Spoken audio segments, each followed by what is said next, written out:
की मूलाधारामध्ये शक्ती स्वरूपिणी जगदंबा बसलेली आहे, सहस्त्रारामध्ये शिव आहे. मग शक्ती जेव्हा शिवाशी अंगसंग करते किंवा शक्ती जेव्हा शिवाशी एकरूप होते, तेव्हा जे देहभान हरपलं जातं त्याला समाधी अवस्था म्हणतात. ती निर्विकल्प, निर्विचार समाधी असेल, सविकल्प जरी असेल, तरी ती समाधी अवस्था आहे. त्यालाच आपण अमावस्या म्हणतो. म्हणजेच तिथे काय होतं? तिथे अद्वैत साधलं जातं, इतकं घनिष्ठ अद्वैत साधलं जातं की त्या क्षणी संपूर्ण ब्लँकनेस असतो. त्या ब्लँकनेस मध्येच जे काही सापडतं त्यालाच तर शिव आणि शक्तीचं अद्वैत म्हणतात. तीच तर खरी अमावस्या आहे. आणि मग त्या अमावस्येच्या पोटी जन्म काय घेतं? तर दुसऱ्या दिवशी येणारी जी प्रतिपदा आहे, त्या प्रतिपदेपासून विकसित होणारी चंद्रकोर आणि तिचा प्रवास कसा असणार आहे? पूर्ण बिंबाकडे. मग गर्भामध्ये जेव्हा हे काही सगळं घडतं ना, तेव्हा त्या चंद्रकोरीचं सुद्धा पूर्ण बिंबामध्ये रूपांतरित होतं, पौर्णिमेच्या चंद्रबिंबासारखं. ती ही अवस्थांतरच आहे. म्हणजे एकीकडे वृद्धी आहे आणि एकीकडे अस्त आहे. पौर्णिमा ते अमावस्या असतं आणि अमावस्या ते पौर्णिमा वृद्धी. हा जर आपण विचार केला तर ह्या सगळ्या गोष्टी समाधी अवस्था असो नाहीतर काही असो, एकरूपता असो, अंगसंग असो, काही असो, या सगळ्याचा संबंध अतिशय प्रगाढपणे मनाशी येतो, मानवी मनाशी येतो. 13 हा आकडा, 3 आणि 1 4 हा जो आकडा आहे त्याचा संबंध जर रूपकार्थाने सगळ्या भर लावला ह्या संदर्भात, तर आपल्या लक्षात येतं की महाराजांना 13 आकडा का प्रिय होता. आणि मग एक लक्षात घ्या की निर्विकार निर्विकल्प समाधी अवस्थेचं चांदणं हे पूर्ण चंद्रासारखं जेव्हा लखलखतं, मग त्या समाधी अवस्थेतला शिव शक्ती बरोबर अद्वैतातला असतो आणि तो अद्वैतातला शिव म्हणजेच आमचे शंकर महाराज शक्ती स्वरूपिणी रूप संपन्न ऐश्वर संपन्न तुळजाभवानी आई साहेबांना काय म्हणतात? चांदणे तुझे हृदयात माझ्या हलके हलके दरवळते. आणि काय पुढे आहे? चंदनातला गंध होऊनिया तृण तृण मनीचे हिरवळते.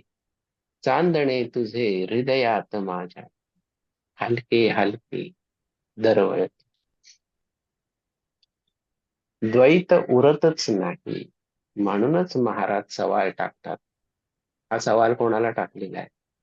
शिवानी शक्तीला टाकलेला सवाल आहे. शिव काय म्हणतो की कुछ नहीं तेरा, कुछ नहीं मेरा, हा सगळा अद्वैतातला प्रसार. कुछ तेरा नहीं कुछ मेरा नहीं, याच्यात तेरा आला ना. कुछ तेरा नहीं कुछ मेरा नहीं, म्हणजे अद्वैताचा जो खेळ आहे सगळी भर, ह्याचं सगळं इंडिकेशन आपण कुठे घेतलं? तर मनाच्या पातळीवरती, मनाच्या डोहामध्ये, मनाच्या संपूर्ण लहरींमध्ये, मनांच्या लाटामध्ये. आणि मन निर्विकार निर्विचार निर्विकल्प होण्यामध्येच या सगळ्याचं उत्तर दडलेलं आहे. म्हणूनच 13 हा आकडा हा मनाचं कारकत्व दाखवतो. आणि महाराज काय म्हणतात? तुमचे सगळ्यांचे जे मनोव्यापार चाललेले आहेत ते सूक्ष्मपणे निरीक्षण करण्यात मला फार मजा येते. का मजा येते? आपणच निर्माण केलेली ही सगळी भांडी आहेत, तर त्या भांड्यांचं पॉलिश काय काय पद्धतीने लखलखत असतं आणि ती भांडी कोणता पदार्थ आपापल्यामध्ये स्वीकारतात, मनरूपी चांदणं कसं कसं प्रकाशित करतात, हे पाहायला मला फार आवडतं. आणि म्हणूनच तुम्ही जो अशुभ मानलेला 13 आकडा आहे, ज्याचा क्लिअर कट मनाशी संबंध आहे, तो मला प्रिय आहे. मग अमावस्येच्या रात्री काय असतं? महाराज तर म्हणतात की अमावस्येसारखा मुहूर्त नाही, कारण तो महाराजांचा मुहूर्त आहे. अमावस्या ही त्याज्य तिथी नसून ती स्वीकार करण्यासारखी तिथी आहे. त्याचं एक छोटस उदाहरण तुम्हाला देतो मी, की आमच्या परिचयाचे एक गृहस्थ होते, ते नाही येत आता.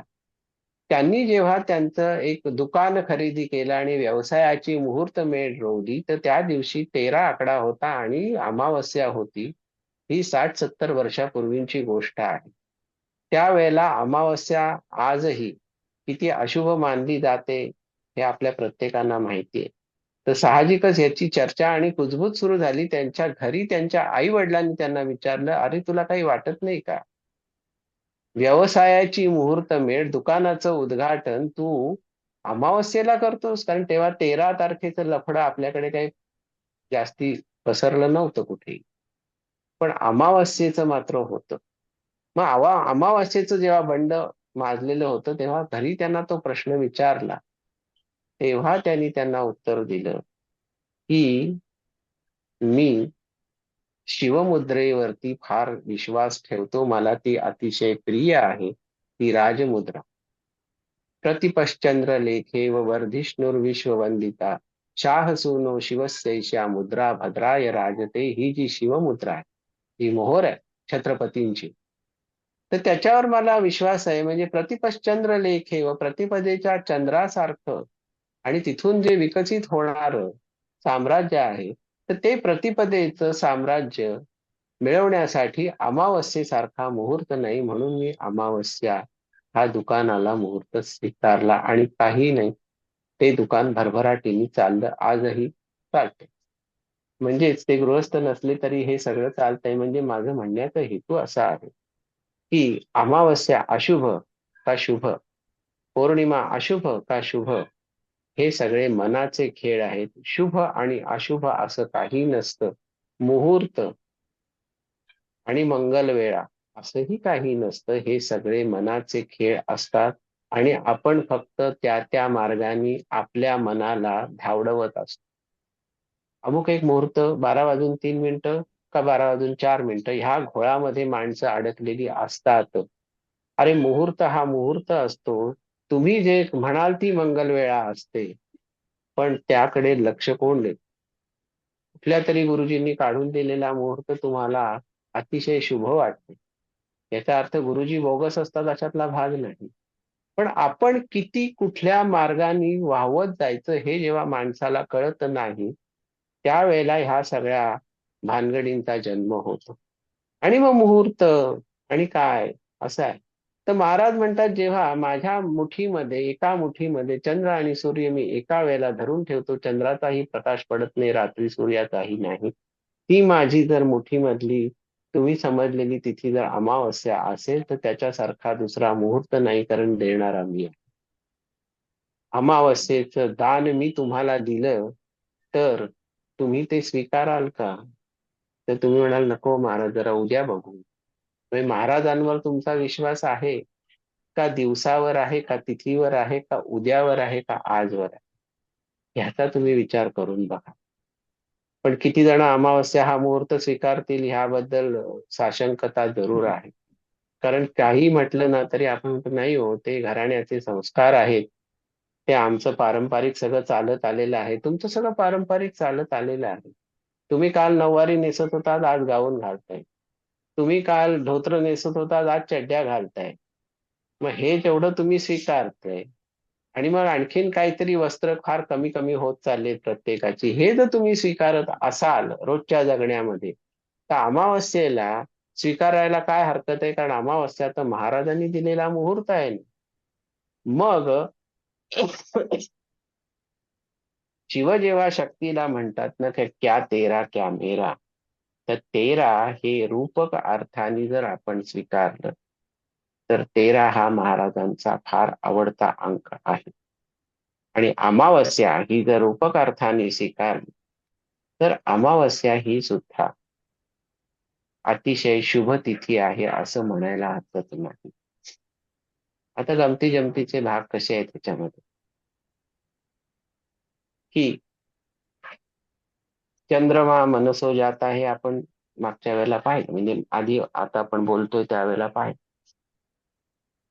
चंद्राच्या स्थितीवरती किंवा चंद्राच्या कलेवरती समुद्राला भरती आणि ओहोटी येते, हे तर सर्वमान्य आहे. मग आपण जेव्हा म्हणतो ना, की अमावास्येला अमुक-अमुक शक्ती फार प्रबळ असतात. म्हणजे त्यावेळेला काही अघोरी साधना चालतात. भूताखेतांचं प्राबल्य असतं.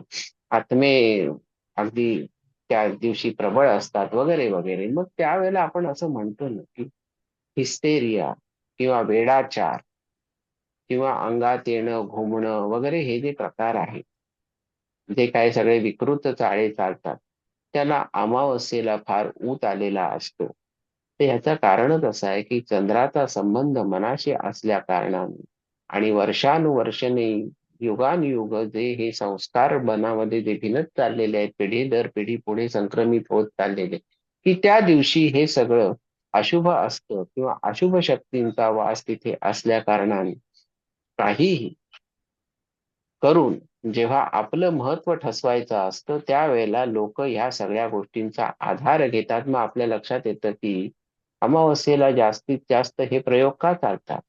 मग तेव्हा त्यांना सिद्धी प्राप्त होते का ती अघोरी शक्ती वगैरे? स्मशानविद्या अमावास्येच्या दिवशी का चालतात? अघोरी साधना अमावास्येच्या दिवशी का चालतात? मग तिथले जे सगळे व्यवहार, व्यापार आणि अव्यापारी शिव्यापार जे सगळे चालत असतात, ते त्या दिवशी का? तर ह्याचं उत्तर त्याच्यामध्येच दडलेलं आहे, की तिथे मनाच्या प्राबल्याचा फार खुबीने उपयोग करून घेतला असल्या कारणाने त्या सर्व शक्ती जेव्हा त्या दिवशी तो अभ्यास करत करत ती साधना करत असतात, तेव्हा कुठेतरी त्या साधना फलद्रूप होतात असं त्यांचं म्हणणं आहे. आणि मग त्यांचं म्हणणं असल्या कारणाने ते ज्या पद्धतीने त्या सगळ्या गोष्टींसाठी प्रयत्न करतात, त्याच्यातनं त्यांना काही सापडत असावं आणि त्याचे प्रयोग हे मनुष्याच्या वरतीच केलेलं असल्या कारणाने, मनुष्याच्या मनाचा ताबा घेतला असल्या कारणाने अमावास्येला कुठे शक्यतो जाऊ नये, कुठले मंगल कार्य करू नये. कारण तिथे अशा काही विद्यांची बाधा होऊ शकते, असा समाज मानस असल्या कारणाने ह्या सगळ्या गोष्टी अमावास्येला टाळल्या जातात.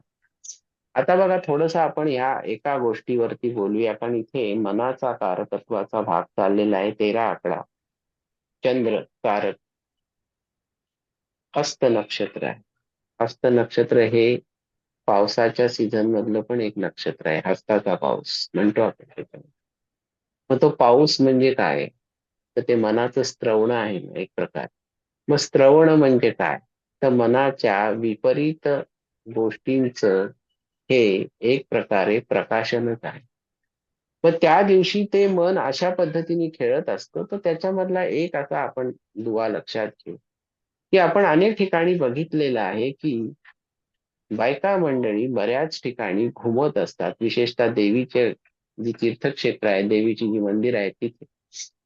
ते घुमणं कसं असतं? मग कोणी केस मोकळे सोडतं, कोणी अंगाला झटके देतं, कोणी विचित्र आवाज करतं.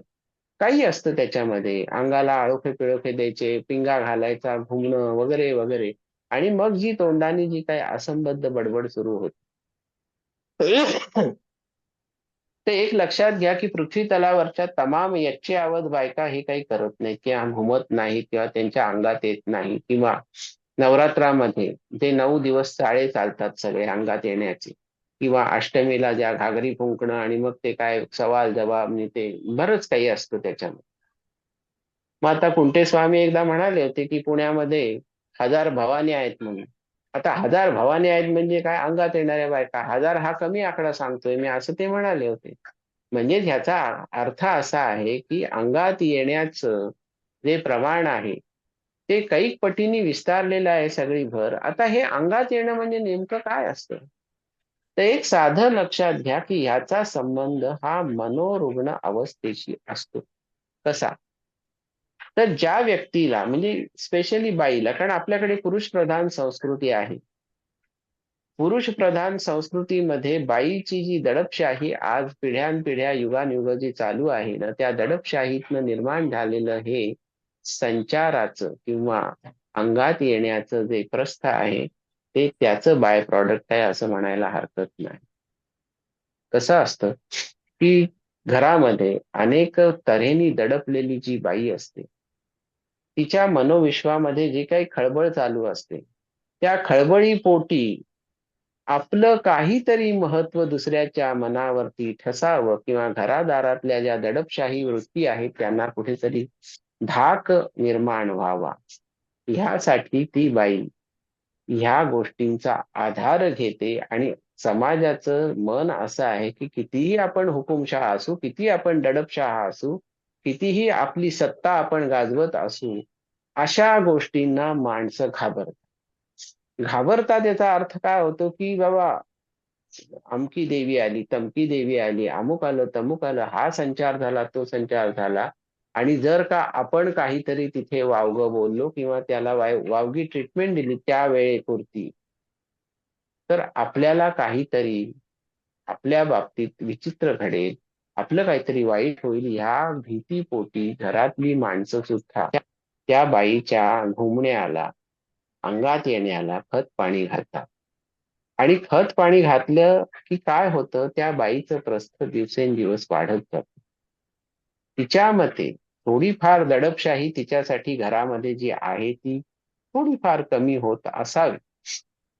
मग ती काय म्हणते त्यावेळेला, तुझं वाटोळं करीन, तुला अमकं करीन, तुला लुगडं नेसवीन, असं पुरुषांना म्हटलं जातं बायकांकडनं. तुला लुगडं नेसवीन, अमकं करीन, तमकं करीन, ह्याव करीन, त्याव करीन. खूप काही बोललं जातं. आणि हा सगळ्यांच्या मुळावर आलेला आहे. याचा जन्मच वाईट आहे. इथपासून तुमचं अतिशय घाणेरडं, वाईट असं सगळं सांगण्यामध्ये त्या बायकांची अहमहिका असते का? तर स्वतःचं प्रस्थ, स्वतःचं महत्व ह्या पद्धतीने वाढवायला त्यांना आवडतं. त्याचं कारण असं असतं, की जर सर्वसामान्य नॉर्मल आयुष्यामध्ये त्या जर राहिल्या, तर त्यांना अरेला का रे म्हणायची सुद्धा हिंमत नसते. कुत्र्याला हाड म्हणायची सुद्धा त्यांच्या अंगात हिंमत नसते. त्यामुळेच होतं कसं, की हा जो मनाचा जो संपूर्ण आविष्कार आहे, ती बाई ह्या पद्धतीने जेव्हा ते लावते, त्यावेळेला मग तासनतास असो, 5-5 तास असो, 6-6 तास असो, अखंड घुमणं आणि त्या पायी जे काही सगळे वेडेवाकडे चाळे केले जातात, ते आपल्या प्रत्येकाला माहिती आहे. आणि समाजाला मला आश्चर्य वाटतं, समाजाला या सगळ्या गोष्टींचं अतिशय सूक्त असं आकर्षण असतं. जरा कोणी हो, हो, हो, हो करायला लागलं, की समाज तिथे गर्दी करतोच. म्हणजे इथं काहीतरी वेगळं आहे. काय वेगळं आहे इथे? ह्याचा जर विचार केला गेला किंवा अंधश्रद्धा निर्मूलन समितीने जर ह्याला आव्हान दिलं, तर अंधश्रद्धा निर्मूलन समितीच्या कार्यकर्त्यांना सुद्धा मारण्याची ह्या समाजाची मानसिकता आहे. मारण्याची म्हणजे तिथे तुडवण्याची सुद्धा मानसिकता आहे. त्यांना खोटं पाडायची मानसिकता आहे. कारण समाजाला या सगळ्या विळख्यातून बाहेर यायचंच नाहीये. मग तिथे कायदे करावे लागतात, सगळं करावं लागतं. मग 13 आकड्याचं प्राबल्य जर मनाशी जोडलं गेलं, तर हे एवढं सगळं जर भीषण वास्तव असेल, तर मग या समाजाला तो 13 आकडा अशुभ वाटतो, याच्यामध्ये काही नवलच नाही. मग तोच आकडा 4 हा आकडा अशुभ वाटत नाही. 22 हा आकडा अशुभ वाटत नाही. 13च का आकडा अशुभ वाटतो? कारण रोहिणी आणि श्रवण याच्यामधलं जे हस्त नक्षत्र आहे, त्या हस्त नक्षत्राचा संबंध जो पावसाशी आहे. त्या पावसाचा, त्या गडद मेघांचा, त्याच्यातनं बरसणाऱ्या वर्षावाचा संबंध हा मनाशी जोडला गेला, तर हस्त नक्षत्राचा पाऊस आणि मन याच्यामध्ये काही फरक नाही. तर ह्या मनाचं जे हे सतत घुसळण जी चालू असते, त्याला जर 13 आकडा अशुभ वाटत असेल आणि तो जर 13 आकडा शिवतत्वाला शुभ वाटत असेल, तर शिवतत्व एवढंच म्हणतं, की तू ज्याला अशुभ म्हणतोस त्याला मी शुभ म्हणतोय, पण तुझ्या मनाचं जर अवलोकन तू केलंस, तर ह्या ज्या सगळ्या बायका ज्या काही घुमतात, त्या कोणाच्या नावाने हाका मारतात सतत? शक्तीच्या नावाने, देवीच्या नावाने. त्या कोणाच्याही अंगात शंकर येतो का? गणपती येतो का? दत्त येतो का? आणखीन कुठला देव येतो? विष्णू येतो का कोणाच्या अंगात? ब्रह्मदेव येतो का? नाही. सगळीकडे देवी स्वरूप अंगात येतं, शक्ती अंगात येते. म्हणजेच काय? स्वतःकडे जी पॉवर नाही, घरादारामध्ये वर्चस्व गाजवण्याची, ते जो कोणी दुसरा कोणीतरी गाजवतंय तुमच्यावर वर्चस्व, तर ते स्वतःच्याकडे ती पॉवर नसल्या कारणाने त्या शक्तीचा जो आधार घेतला जातो, त्या शक्तीच्या आधारावरतीच कुठेतरी आपलं काहीतरी महत्व निर्माण करायला त्या स्त्री शक्तीला आवडतं, म्हणूनच हे सगळे चाळे चालतात. आता एकाने प्रश्न असा विचारला होता, की का हो मग सरसकट सगळ्याच बायकांच्या अंगात का येत नाही आणि जेव्हा येतं तिथे 100 जमलेल्या बायकांच्या मध्ये. तर हे सगळे चाळे असतात, त्यातली काही सोंगढोंग असतात, आम्हाला माहिती आहे. मग या सगळ्याच बायका मनोरुग्ण असतात का? की मनोरुग्णाची काहीतरी पहिली एक अवस्था त्यांनी प्राप्त केलेली असते का? तर तसं काही नसतं. प्रत्येक स्त्री ही मनोरुग्ण असते असं नाही. मग पुढचा सवाल असा आहे, मग अंगात येणं हा जो प्रकार आहे, त्याच्यामध्ये खरं काय? तर आपण असं लक्षात घेऊ, की 100 बायका असतील, तर त्यातल्या 99 बायकांच्या अंगामध्ये येत नाही. 1% बाई जी असते तिच्या अंगात येतं. याचं कारणच असं आहे. अंगात येणं म्हणजे काय? तर ती बाई सांगते बघा, "कोण आहे? मी तुळजाभवानी आहे. मी महालक्ष्मी आहे. मी अमुक आहे, सप्तशृंगी आहे. मी रेणुका आहे. मी अमुक आहे, तमुक आहे." ही प्रत्येक स्त्री देवतेची नावं घेतली जातात. 1% तिथे आविष्कार कसला असतो? तर ते परमेश्वरी तत्व आहे. ती जी बाई आहे, ते जी बाई आहे त्याला ते परमेश्वरी तत्व आकृष्ट करण्याएवढी ताकद तर मुळीच नसते, तेवढी शक्ती नसते, तेवढी मानसिकताही नसते. आणि जर खरोखर त्या शक्ती स्वरूपिणी जगदंबेने जर तुमच्या शरीरामध्ये प्रवेश करायचा म्हटला, तर तुमच्या शरीराच्या जवळ आल्यानंतर सुद्धा त्या तुमच्या शरीराचा जळून कोळसा होईल, एवढी त्या शक्तीच्या तेजाची अपरिमित ताकद असते.